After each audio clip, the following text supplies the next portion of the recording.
오늘 우리에게 주신 하나님의 말씀 스가랴서 9장 9절에서 10절까지입니다. 하나님의 말씀입니다. 시온에 따라 크게 기뻐할지어다. 예루살렘에 따라 즐거이 부를지어다. 보라, 내 왕이 내게 임하시나니 그는 공의로우시며 구원을 베푸시며 겸손하여서 나귀를 타시나니 나귀의 작은 것 곧 나귀 새끼니라.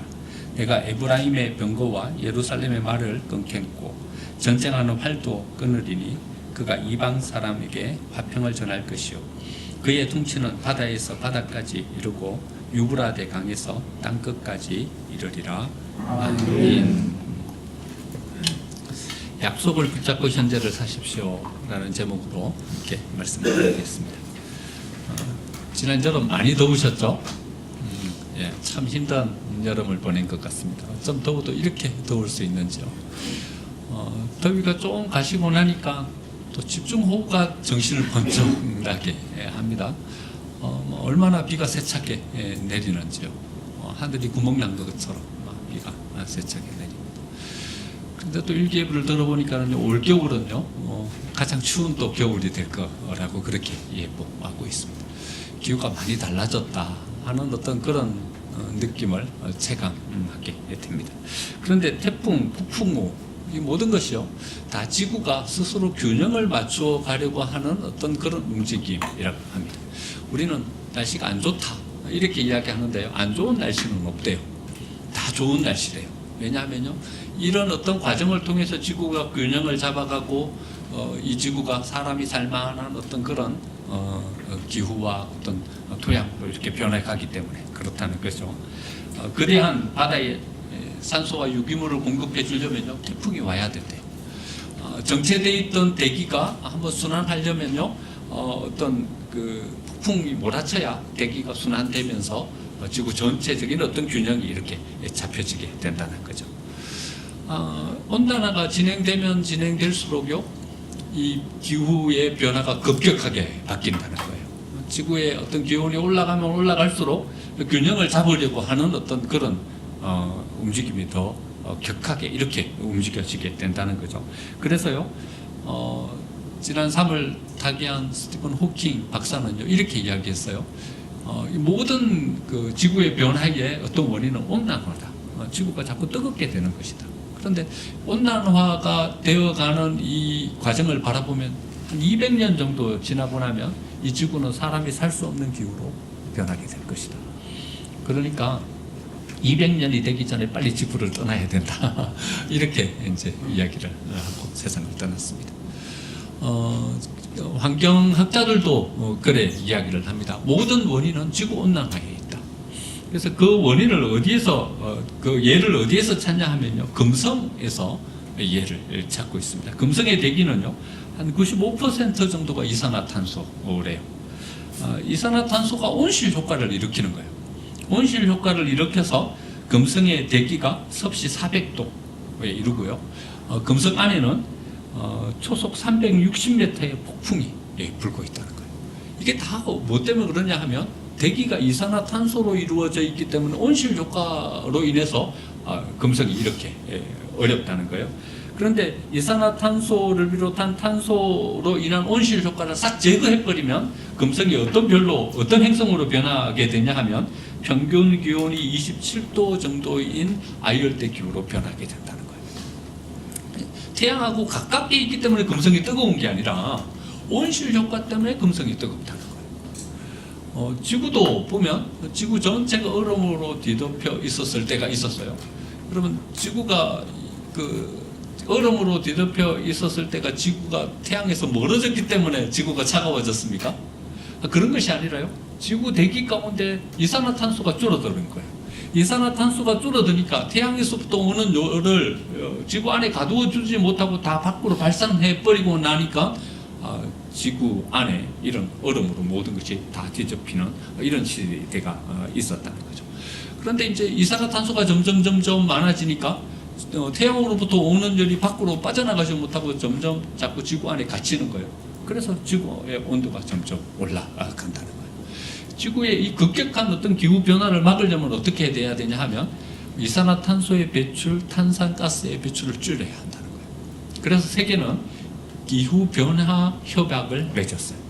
그래가지고 탄산가스, 이산화탄소를 줄이자, 여기 이제 협약을 한 거예요. 우리나라도 1993년도에 가입했어요.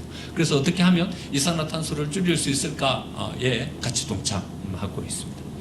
이산화탄소 배출을 줄이지 않으면요, 우리 다음 세대들이 살아갈 수 없는 지구가 돼버리는 거예요. 그래서 우리 교회도요, 이 운동에 우리가 좀 동참했으면 좋겠다 싶습니다. 되도록이면요, 일회용 컵 사용하는 거 좀 자제하고요, 개인용 텀블러나 이런 것 좀 가지고 다니면서 사용하면 좋겠어요. 쓰레기 분리도요, 철저하게 좀 분리하면서 좀 쓰면 좋겠고요. 쓰레기 양도 좀 줄이면 좋겠어요. 뭐 우리가 큰 노력을 기울여 가지고 이산화탄소를 줄이는 것이 아니라 이런 것 하나에 동참하면서 이것을 줄일 수 있는 거죠. 왜냐하면 다 소각하는 거예요. 소각하면 이 쓰레기가 문제가 아니라 소각하면서 나오는 이산화탄소가 문제인 거예요. 그러면서 기후가 이렇게 바뀌고 변화되고 있다는 거죠. 제가 한번 이런 시도를 해봤어요. 이번 한 달 동안 종이컵, 일회용 종이컵을 하나도 안 쓰고 한번 지내보자. 그래가지고요, 한 달 동안 일회용 종이컵을 한 개도 안 쓰고 한 달을 보내봤어요. 성공했어요. 그래가지고요, 9월, 10월에는 이제 2달 도전해보기로 했어요. 9월, 10월 2달 동안 내가 일회용 종이컵 한 개도 안 쓰고 한번 2달을 보내보겠다. 한번 도전해보려고 합니다. 여러분들도 한번 도전해보십시오. 이런 어떤 우리의 노력이 이렇게 같이 합쳐져서 단 0.5도라도 기온이 내려가고요, 탄소 가스를 조금이라도 줄일 수 있다면 지금 우리가 아니라 다음 세대들이 살아갈 이 지구가 좀 더 그래도 살기에 편리한, 급격한 어떤 기후변화 이런 것들을 느끼지 않고 그들이 살아갈 수 있게 되는 거죠. 그런데 말입니다, 지난 6월 달에요, 미국의 트럼프 대통령은 이 기후협약에서 탈퇴했어요. 미국은 안 하겠다 이러면서 탈퇴해버렸어요. 왜 탈퇴해버렸냐 하면 국민들의 일자리가 줄어들고 있다. 그래서 일자리를 확보하기 위해서 나는 이 기후변화협약에 동참할 수 없다. 미국은 탈퇴하겠다. 탈퇴해버렸어요. 트럼프 대통령이 탈퇴한 이 탈퇴 선언을 보고서 한 학자는 이렇게 비판을 했어요. 오늘 저녁에 풍성한 식탁을 위해서 100년 후 우리의 후손들을 사지로 몰아넣는 선택이었다. 이렇게 비판을 했습니다. 우리가 만나지 못할 사람들, 금방 우리가 알지 못하는 그 사람들을 위해서 지금 여기에서의 나의 삶을 희생하고 여기에서의 나의 삶을 새롭게 바꾸어 가겠다, 이렇게 결정하는 것은요, 되게 어려운 일이에요. 우리 자녀들을 위해서 우리가 뭘 하겠다, 그러면 어떻게 한번 해볼 수 있는 거죠. 왜냐하면 내 자녀니까요. 내가 아는 이웃을 위해서 내가 뭘 한번 해보겠다, 그것도 좀 가능한 일이죠. 이웃을 사랑하는 마음을 가지면 여기까지도 할 수 있는 것입니다. 그런데 내가 알지 못하는 사람을 위해서 내가 뭔 일을 행하는 것, 아직도 이 세상에 태어나지도 않은 다음 세대 후대들을 위해서 내가 여기에서 뭘 행한다는 것은 참 어려운 일이에요. 하지만 뒤집어서 생각해보면 이래 생각해 볼 수 있는 거예요. 이것만큼 가치 있는 일이 어디 있어요?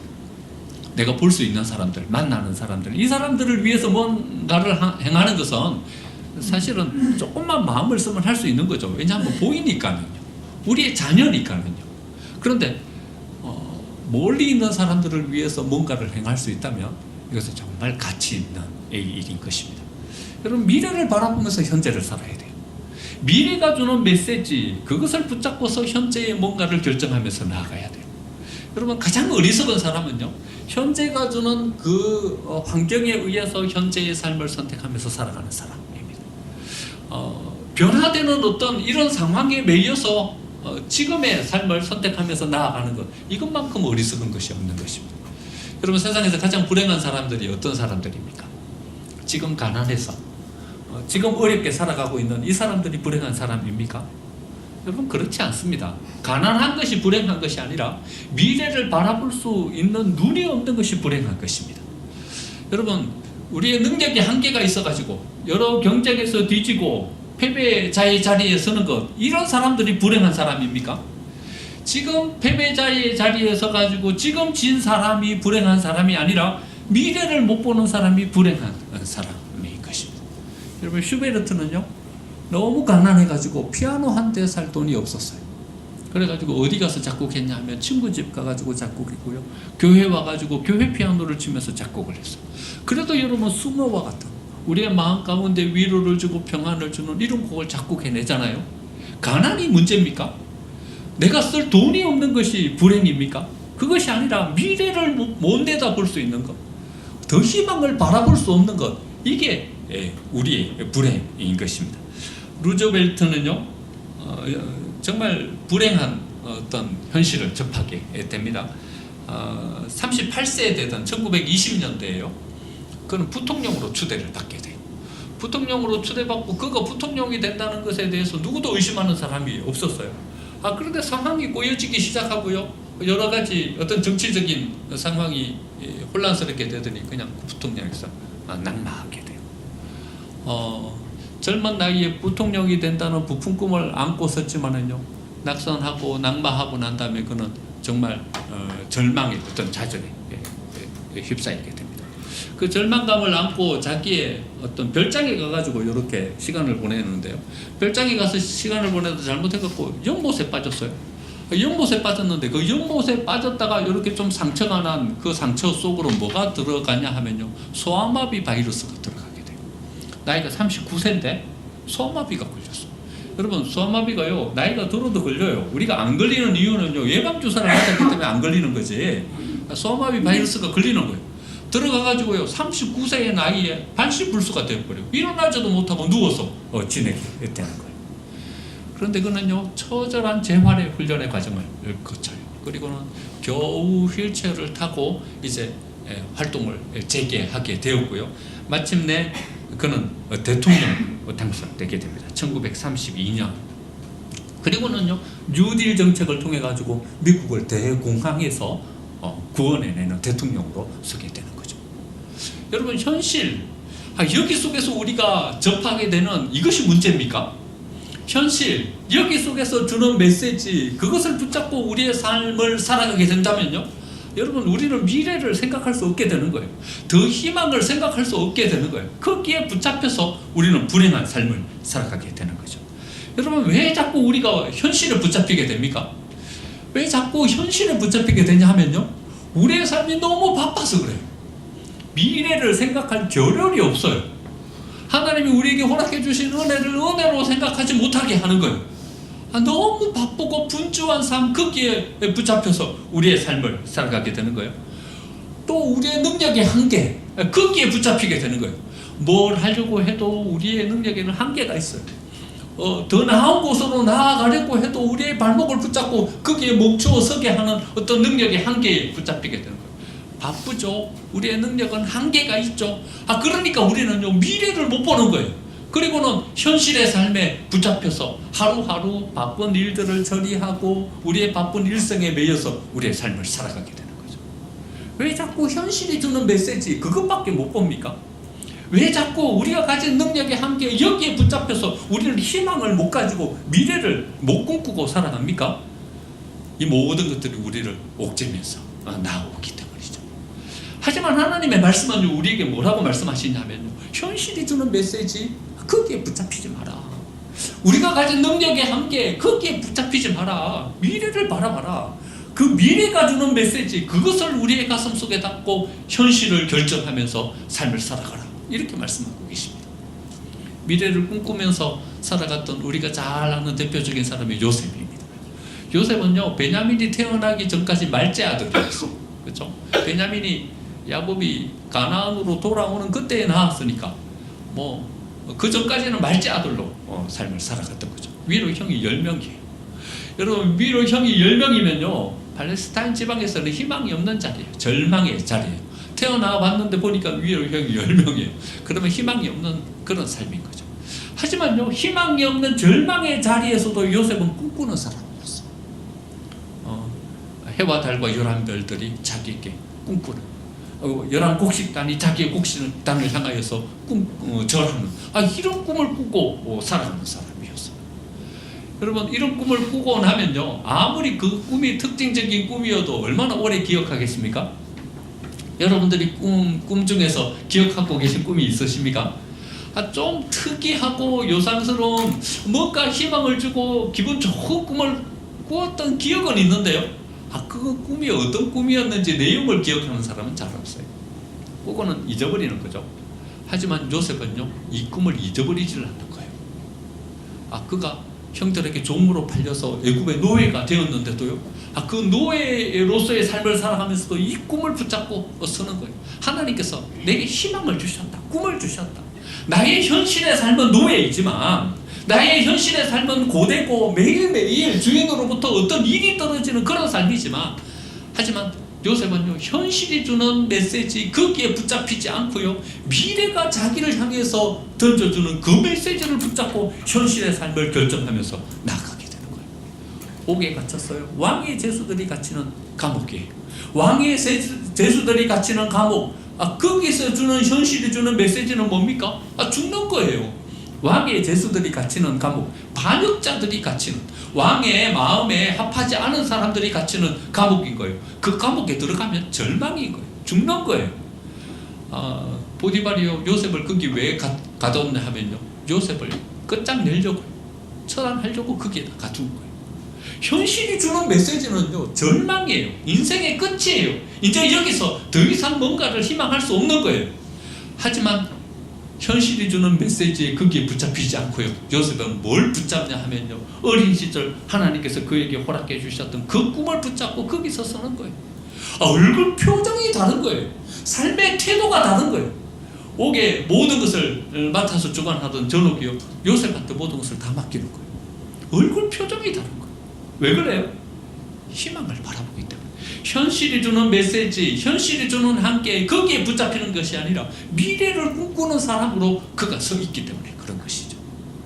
하나님은요, 우리가 현실을 바라보면서 절망하기를 원치 않으세요. 현실에서 가져오는 여러 가지 한계, 그 한계의 기준으로 우리의 삶을 결정하며 나아가기를 원치 않으세요. 우리의 현실이 주는 메시지, 거기에 붙잡혀서 우리의 삶이 꼼짝달싹 못하며 거기에 붙잡혀 있기를 원치 않으세요. 하나님은요, 우리가 미래의 약속을 붙잡고 세워지기를 바라고 계시는 것입니다. 그래서 하나님은요, 우리에게 말씀을 주고 계시는 거예요. 그럼 말씀은 뭐예요? 말씀은요, 약속이에요. 구약, 오래된 약속의 말씀이요. 신약, 새롭게 우리에게 허락해 주신 약속이요. 그러니까 이 말씀은 뭐냐 하면요, 하나님께서 우리에게 허락해 주신 약속인 거예요. 성경 속에서는요, 약 2000여 개의 약속이 있대요. 2000개의 약속이 있는데요, 2000개의 약속이요, 다 이루어졌대요. 어떤 성경학자가요, 2000개의 약속 하나하나를 다 조사해가지고 그것이 이루어졌는지를 조사했는데 다 이루어졌대요. 한 가지만 딱 빼놓고요. 한 가지가 안 이루어졌대요. 안 이루어진 이 약속이 뭘까요? 예수님의 재림이요. 예수님이 다시 오신다는 재림의 약속, 이건 아직 성취되지 않았어요. 나머지 모든 약속은요, 다 이루어진 거예요. 여러분, 하나님의 말씀은 이루어진다는 것을 믿으십니까? 아멘. 하나님이 약속해 주신 거예요. 이루어지는 거예요. 그러니까요, 우리는 이 약속의 말씀을 붙잡고 우리의 삶을 살아가야 되는 것입니다. 오늘 우리가 읽은 이 스가랴 9장의 말씀이 바로 하나님께서 우리에게 허락해 주고 계시는 약속의 말씀 가운데 하나예요. 여러분, 하나님의 말씀이 얼마나 확실하게 이루어지는지를 한번 이 말씀을 통해서 볼까요? 이 말씀은요, 스가랴는 예수님이 오시기 400년 전에, 헬라 제국이 세워지기 200년 전에 기록된 약속의 말씀이에요. 스가랴서는요, 여러 가지 사본들이 있어요. 그래서요, 그것이 다 고증되고 있어요. 이것은 확실하게 400년 전에 기록된, 예수님이 오시기 400년 전에 기록된 말씀입니다.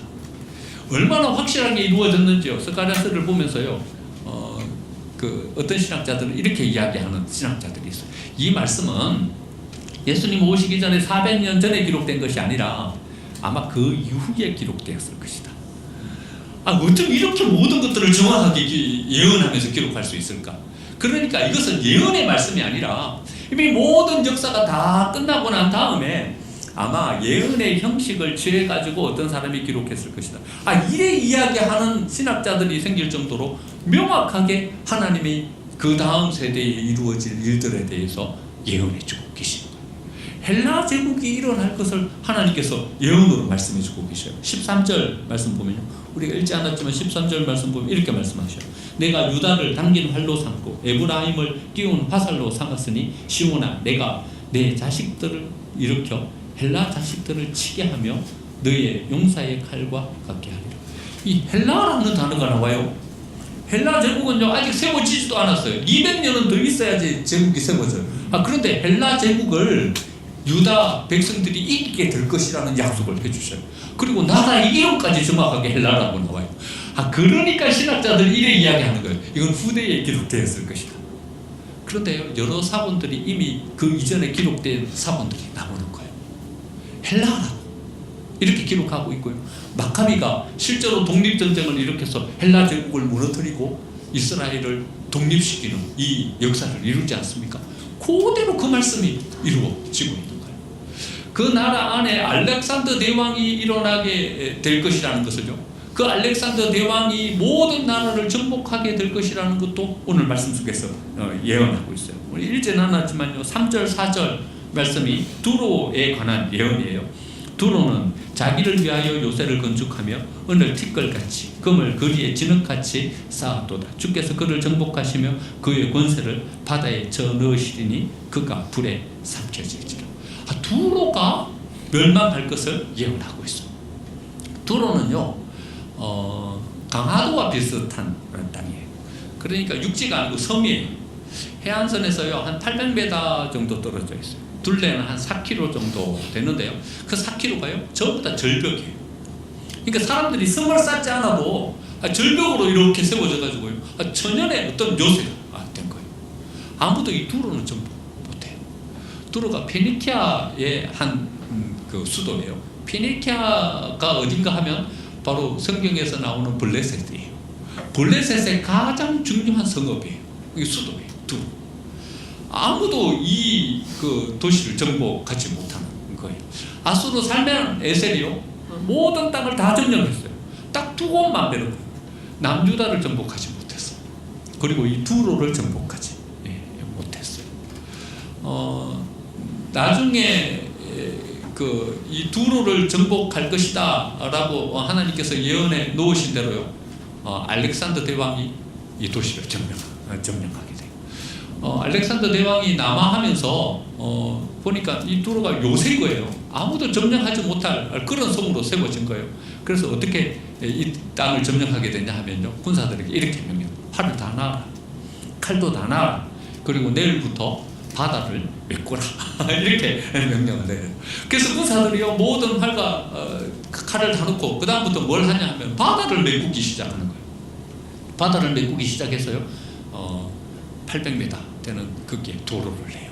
그리고는 이 두로를 점령하게 되는 거예요. 알렉산더 대왕이 얼마나 화가 나든지요, 그 두로를 완전히 불질러 가지고 다 불로 불태워 버려요. 그리고 거기 있는 것을 바다에 다 던져 넣게 돼요. 그대로 말씀이 성취되게 되죠. 3절 말씀은요, 두로는 자기를 위하여 요새를 건축하며 은을 티끌같이 금을 거리에 진흙같이 쌓았도다. 주께서 그를 정복하시며 그 권세를 바다에 저 넣으시리니 그가 불에 삼켜질지라. 그대로 말씀이 성취되고 이루어집니다. 알렉산더 대왕이요 두로 시리아를 정복하고 난 다음에요 밑으로 내려가는 거예요. 내려가면서 어디를 통과해야 되냐 하면요 예루살렘을 통과하는 거예요. 예루살렘을 통과해서 저기 밑에 있는 이집트를 정복하기 위해서 내려가는 거예요. 그러면 정복하면서 내려가면요 모든 나라들이 다 항복해버려요. 알렉산더 대왕이 가지고 있는 정책이 있었어요. 그건 뭐냐 하면요 잔인함이에요. 정복한 나라 백성들을 잔인하게 죽이는 거예요. 잔인하게 죽이고 그리고는 관리들은 모두 다 노예로 잡아가요. 그런데요 반대로 항복하는 사람들에게는 다 자유를 허락해 주는 거예요. 그러니까 개인이 저항했다가요 잘못하면 잔인하게 죽임을 당하게 되는 거예요. 그래서 대부분의 나라들이 다 항복해요.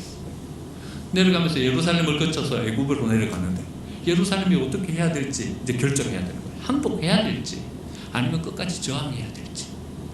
그런데 예루살렘은 어떤 결정을 하게 되냐 하면요 저항하기로 결정을 해요. 왜 저항하기로 결정하냐 하면요 그들에게 항복하고 나면 더 이상 하나님을 섬길 수 없게 돼요. 예배할 수 없게 돼요. 그래서 우리는 차라리 여기서 죽을지언정 우리는 하나님께 예배하는 백성으로 남겠다. 저항을 결정하고 모든 성문을 잠가요. 그런데 요상스러운 일이 일어나요. 어떤 일이 일어나요? 알렉산더 대왕이요 정복하지 않고 그냥 예루살렘을 지나서 내려가 버리는 거예요. 분명히 헬라의 제국의 군사들이 내려왔어요. 내려왔는데 그 군사들이 예루살렘을 포기해갖고 전쟁을 치르지 않고 그냥 지나가는 거예요. 어째 그냥 지나갔을까요? 하나님의 말씀이 그래 예언된 거예요. 여러분 8절 말씀을 보십시오. 내가 내 집을 둘러 진쳐서 적군을 막아 거기 왕래하지 못하게 할 것이라. 지금 누구에 대한 예언이 지금 계속되고 있는 거예요? 헬라 제국과 알렉산더 대왕에 대한 예언이 지금 쭉 계속되고 있는 거예요. 그런데 뭘 지키겠다고요? 내가 내 집을 둘러 진쳐서 내가 내 집을 지키겠다. 하나님 집이 어디예요? 예루살렘이에요. 하나님의 성전이에요. 그 집을 지키겠다 말씀하시니까 그 집이 지켜지는 거예요. 알렉산더 대왕이 예루살렘을 왜 정복하지 않고 지나갔을까에 대한 전설이 많아요. 알렉산더 대왕이 꿈을 꿨더니 그 꿈에서 뭐 깃털과 무게를 재는 저울을 보여주고서 예루살렘을 정복하지 말고 지나가라 이런 전설도 있고 탈무드에 기록된 여러 가지 이야기들도 있어요. 하지만 성경은 분명하게 이렇게 말씀하고 계셔요. 내가 내 집을 둘러 진쳐서 적군을 막아 거기 왕래하지 못하게 할 것이다. 하나님이 약속해 주셨기 때문에 내가 예루살렘을 지키리라 약속해 주셨기 때문에 그 약속이 성취된 것이다. 이렇게 성경은 명확하게 우리에게 말씀해 주고 계시는 것입니다. 여러분 믿으십니까? 하나님의 말씀은 성취되는 거예요. 그 약속은 반드시 이루어지게 되는 거예요. 그 다음 약속도 이루어져요. 포악한 자가 다시는 그 지경으로 지나가지 못하리니 이는 내가 눈으로 친히 봄이라. 포악한 자, 이 사람이 누군가 하면 바로 알렉산더 대왕이에요. 포악했어요. 잔인했어요. 그 잔인함으로 세계를 정복하고 지금 나아가고 있는 거예요. 그런데 뭐라고 예언하고 계시냐면 포악한 자가 다시는 그 지경으로 지나가지 못하게 만들어 주시겠대. 알렉산더 대왕이 예루살렘을 그냥 지나쳐서 내려갔어요. 그리고 애국을 정복했어요. 정복하고 이제 인도를 정복하기 위해서 다시 올라오는 거예요. 그리고 인도로 갔다가 인도를 정복하지 못하고 거기서 33세의 나이에 죽게 되지 않습니까? 그런데 다시 올라오려면 어디로 올라와야 되냐 하면요, 예루살렘 그 옆을 통해 갖고 올라와야 돼요. 도로가 어떻게 돼 있냐 하면 왕의 대로라고 해갖고 이집트로부터 시작해서 팔레스타인, 예루살렘을 거쳐서 소아시아를 거쳐서 유럽으로 이렇게 가게 돼요. 그러니까 역시자 형식으로 이렇게 되어 있어요. 그게 왕의 대로라는 큰 도로가 이렇게 놓여져 있어요. 그러니까 어디로 내려왔냐 하면요, 왕의 대로 그것을 타고 쭉 알렉산더 대왕이 내려온 거예요. 그리고 올라갈 때도 어떻게 올라가야 되냐 하면요, 이 왕의 대로를 거쳐서 올라가야 돼요. 그렇다면 예루살렘을 또 통과해야 되는 거예요. 그리고 예루살렘을 지나서 인도로 이렇게 갈 수 있게 되는 거예요. 모세가요, 이스라엘 백성들을 이끌고서 출애굽했을 때 이제 가나안으로 들어가야 되잖아요. 가나안으로 들어갈 때 어디로 가려고 했냐면 이 왕의 대로를 통해서 가나안 땅으로 들어가려고 했어요. 그러면서 애굽에게 이렇게 요청하는 거예요. 좀 길을 열어달라. 거기 길목에 애굽이 이렇게 자리하고 있어요. 사해 남쪽으로. 거기가 에돔의 자리예요. 에돔에게 이렇게 요청하는 거예요. 길을 좀 열어달라고. 우리는 너네들에게 아무런 피해도 입히지 않겠다. 우리는 그냥 지나가기만 하겠다. 그리고 저 가나안 땅으로 들어가려고 하니까 길을 열어달라고. 왜냐하면 그 길이 편해요. 넓고 길이 잘 닦여 있어요. 그리고 나머지 모든 길은 광야고 산이에요. 험해요. 그래서 가기가 힘들어요. 그 길로 좀 지나가려고 하는데 에돔이 어떻게 해요? 길을 안 열어줘요. 그러니까 모세가 어디로 지나가요? 빙 돌아서 모압 평지 쪽으로 가서 그 다음에 요단 동편에서 여리고를 지나서 다시 여기 가나안으로 들어가게 되지 않습니까? 이 길은요, 예지간해가지고는 선택 안 하는 길이에요. 유대 광야가 있고요, 모압 평지가 있고요, 산지고 험준한 곳이에요. 그래서 왕의 대로를 통해서 올라가야 돼요. 알렉산더 대왕도 애국을 정복하고 난 다음에 어디로 올라가야 되냐 하면요, 그 막강한 군사 대군을 이끌고서 그거는 산지로 가겠습니까? 왕의 대로를 통해서 올라가야 되죠. 그런데 이상하게요, 알렉산더 대왕은 예루살렘으로 올라가지 않아요. 어디로 올라갔냐면요, 옛날 모세가 에돔이 길을 열어주지 않아서 통과했던 이 험준한 광야 산지 이곳을 통해 가지고 다시 올라가서 인도 쪽으로 넘어가요. 어째 알렉산더 대왕이 이 길을 선택했을까요? 하나님이 그래 예언해 놓으셨으니까. 하나님이 그래 해 주실 것이라고 약속해 놓으셨으니까는요. 그래 말씀하시고 계시는 거죠. 포악한 자가 다시는 그 지경으로 지나가지 못하리니 이는 내가 눈으로 친히 보리라. 하나님이 그렇게 약속을 스가랴를 통해서 약속을 주셨기 때문에 그 약속이 성취되고 있는 것입니다. 여러분 믿으십니까? 하나님이 약속해 주셨고 그 약속은 반드시 그래 성취되는 것입니다. 그리고 하나님은 알렉산더 대왕과 비교해서 또 다른 왕이 일어나게 될 것이다. 이렇게 오늘 우리가 읽은 9절, 10절 말씀에서 예언해 주고 계십니다. 시온에 따라 크게 기뻐할지어다. 예루살렘에 따라 즐거이 부를지어다. 보라, 내 왕이 내게 임하시나니 그이는 공의로우시며 구원을 베푸시며 겸손하여서 나귀를 타시나니 나귀의 작은 것 곧 나귀 새끼니라. 이 알렉산더 대왕과는 다른 내 왕이 내게 임하게 될 것이다. 이 왕이 누굽니까? 예수 그리스도이십니다. 예수님이 이 땅에 오시게 될 것이다. 그 알렉산더 대왕과 비교하는 거예요. 알렉산더 대왕은 포악한 자예요. 정복하는 자예요. 그와 함께 싸우는 자는 처참히 학살하고 잔인하게 죽이는 사람이었어요. 그런데 예수님은 어떤 분이세요? 평화의 왕으로 오시는 거예요. 겸손하여서 나귀를 타고 오시는 왕으로 묘사하고 있어요. 10절에서 이렇게 말씀하십니다. 얘가 에브라임의 병거와 예루살렘의 말을 끊겠고 전쟁하는 활도 끊으리니 그가 이방 사람에게 화평을 전할 것이요 그의 통치는 바다에서 바다까지 이르고 유브라데 강에서 땅끝까지 이르리라.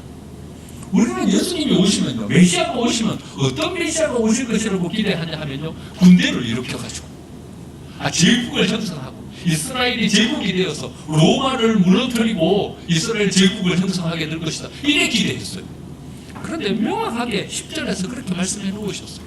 메시아가 오시면 그 메시아는 전쟁을 하는 메시아가 아니다. 알렉산더 대왕처럼 누군가를 쳐부시고 누군가를 잔인하게 학살하고 그런 왕으로 오시지 않는다. 분명하게 말씀해 주고 계셔요. 만약에 이스라엘 백성들이 10절 말씀을 잘 세신해서 바라보고 이해했다면 말입니다. 아마 예수님을 십자가에 못 박지 않았을지도 모르겠어요. 예수님을 향하여서 그렇게 배신감을 느끼지 않았을지도 모르겠어요. 예수님이 이 세상에 어떤 왕으로 오셔서 우리에게 평화를 주시고 겸손하여서 어떻게 우리를 섬기는 왕으로 세워질 것인지를 명확하게 예언해 놓으셨고 그 약속대로 약속은 성취되었습니다. 여러분, 약속이 성취된다는 걸 믿으십니까? 그렇기 때문에 우리는 뭘 붙잡고 우리의 삶을 살아가야 되냐 하면요, 약속의 말씀을 붙잡고 우리의 삶을 살아가야 하는 것입니다. 어떤 사람들은요, 욕구에 붙잡혀서 욕구의 이끌림을 받아서 살아가는 삶이 있는 것입니다.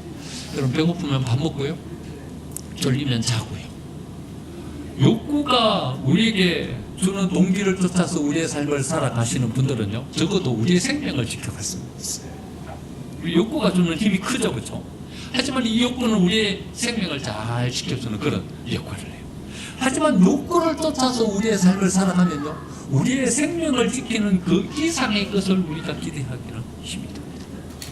또 어떤 사람들은요, 세상 사람들이 살아가는 삶의 기준을 쫓아서 이 세상을 살아가는 분들이 계십니다. 이 세상 사람들이 살아가는 그 삶의 기준을 쫓아서 살아가면요, 우리는 적어도 두 가지 부분에서 보장받을 수 있어요. 첫 번째는요, 세상 사람들에게 박수받는 삶을 살아갈 수 있어요. 거기에서 성공하면요, 그것을 잘 이루고 두드러진 삶을 살면요, 사람들은 우리를 향해서 박수를 해요. 세상의 가치관이 뭡니까? 물질적인 가치관이잖아요. 그러니까 우리가 물질적으로 풍요롭게 되면 거기에서 우리의 삶을 잘 세워가지고 물질적으로 든든한 삶을 살면요, 적어도 우리는 세상 사람들에게 박수받는 삶을 살아요. 세상 사람들이 추구하는 기준이 뭡니까? 권력이 있지 않습니까? 우리가 적어도 이 세상 가운데서 좀 두드러져서 권력을 가지게 되면요, 세상 사람들은 우리를 향해서 박수 보낼 것입니다. 두 번째는요, 실패하지 않을 가능성이 큰 거예요. 세상 사람들이 추구하는 삶, 많은 사람들이 그쪽으로 나아가고 있어요. 그러면 거기에 우리가 편성해서 쓰면요, 적어도 실패할 확률이 적어요. 우리는 실패하지 않기 위해서 뭘 합니까? 책을 읽어요. 책을 읽으면서요, 세상 사람들은 어떤 생각을 가지고 어떻게 살아가는지를 엿보는 거예요. 그래서 혼자 선택하지 않는 거예요. 여러분, 혼자 뭔 일을 선택하는 사람은 어리석은 사람이에요. 잘못하면 독단에 빠질 수도 있고요, 잘못된 결정을 내릴 가능성이 아주 큰 거예요. 그래서 우리는 독서를 해요. 독서를 하면서요, 다른 사람들은 어떤 생각을 가지고 있고 다른 사람들은 어떻게 결정하는지를 엿보고서 우리의 삶을 결정하는 거예요. 그래서 독서하는 거예요. 우리는 사람들과 인간관계를 맺어요. 모임에 나아가서 사람들과 대화를 해요. 그리고서는요, 사람들의 생각을 엿보는 거예요. 이 사람들은 어떤 생각을 가지고 있고 어떤 판단의 기준을 가지고 세상을 살아가고 있는지를 엿보는 거예요. 그래서 우리가 혼자 결정하지 않는 거예요. 사람들의 생각을 엿보고서 어떤 결정을 하는 거예요. 그러면 실패할 가능성이 그만큼 줄어드는 거예요.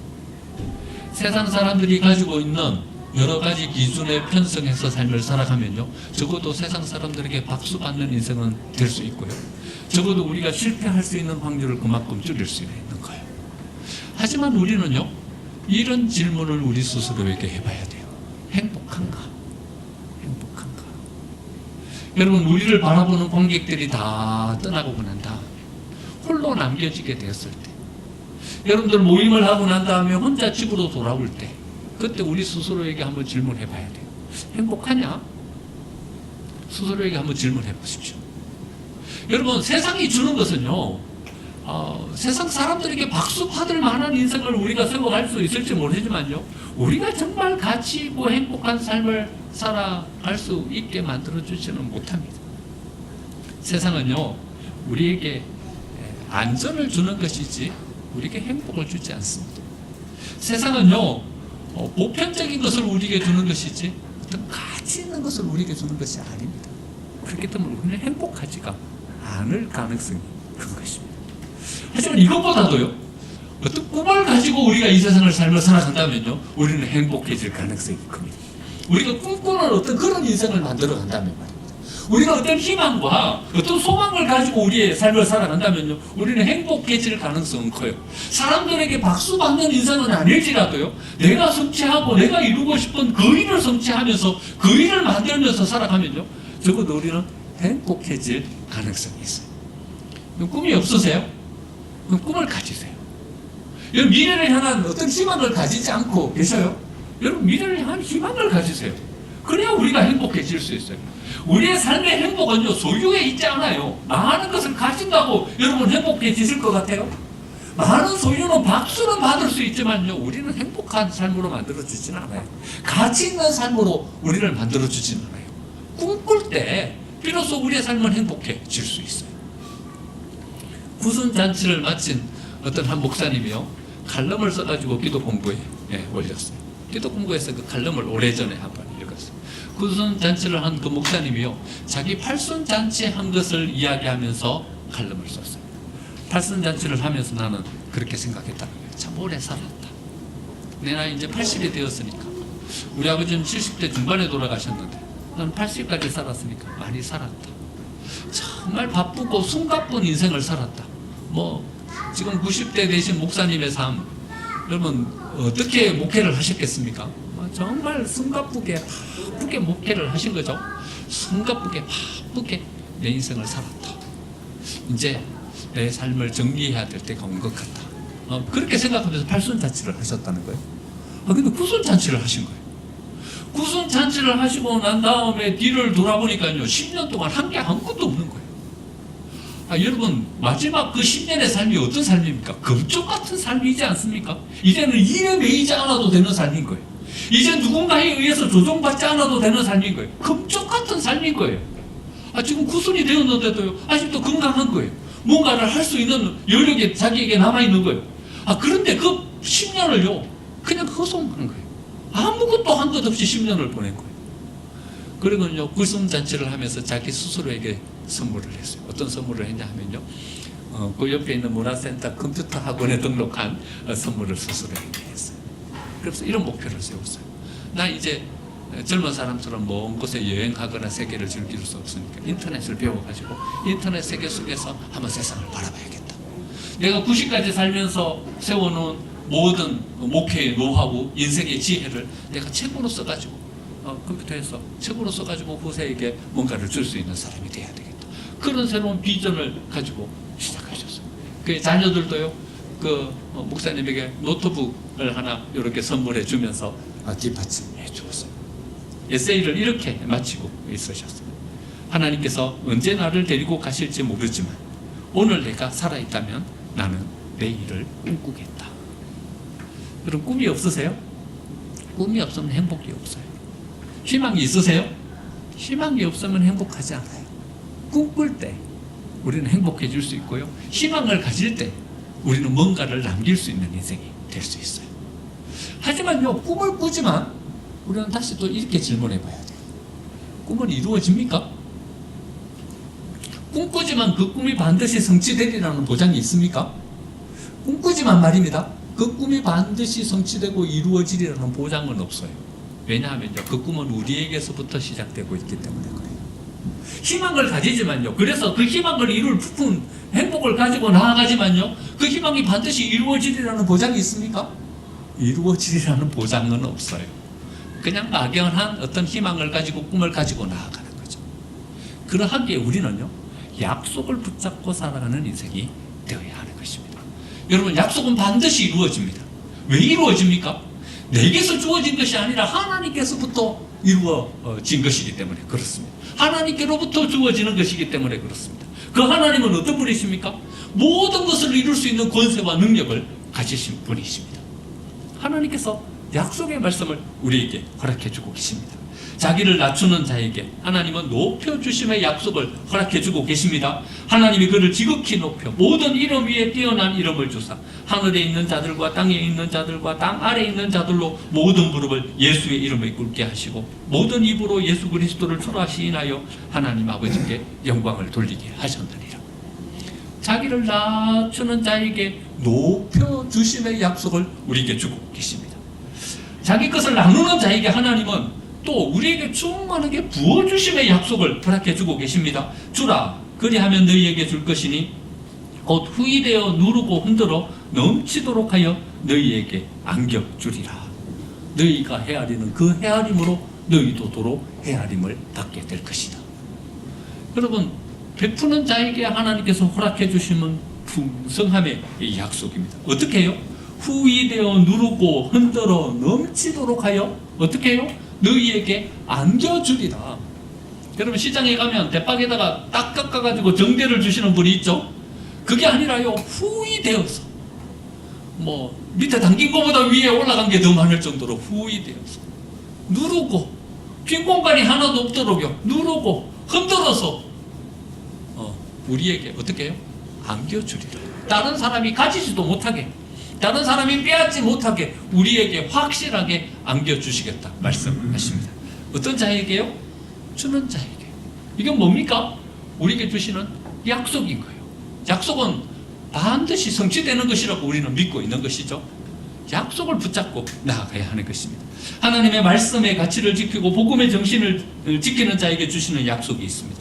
예수를 증언함과 하나님의 말씀 때문에 목배임을 당한 자들의 영혼들과 또 짐승과 그의 우상에게 경배하지 아니하고 그들의 이마와 손에 그 표를 받지 아니하는 자들이 살아서 그리스도와 더불어 천년 동안 왕노릇하리라.